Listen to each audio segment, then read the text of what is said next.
What is very obvious when you first look at the two schools from Tucson, Arizona, and Crete, Nebraska, are the differences in how they view culture.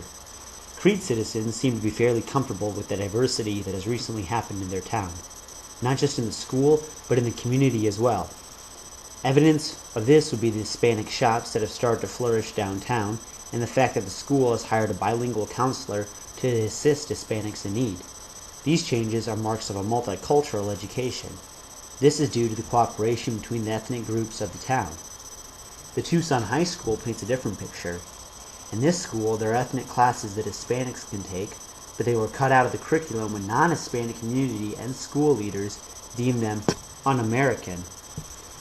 The Tucson High School can best be described under the definition of deculturalization. Joel Spring describes this as destroying one's culture by attempting to replace it with a new one.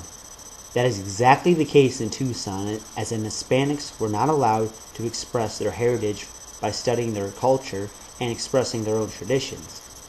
School officials were trying to make them change towards the white American model of citizenship, while the students' ethnic studies teachers were trying to convince the authorities that their classes meant no harm.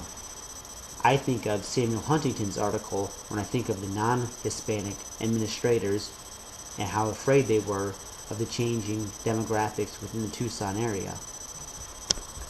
One could argue that the Hispanics from Crete are more privileged than the ones in Tucson.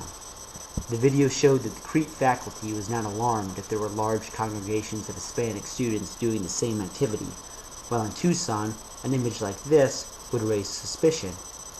The town of Crete saw Hispanic labor as a way to help their community grow by having them work at the farmland company. In Arizona, this was not the case, as there are deep tensions between the ethnic groups. So in a way, the Crete Hispanic population is in a very privileged position economically and socially compared to the ones in Tucson.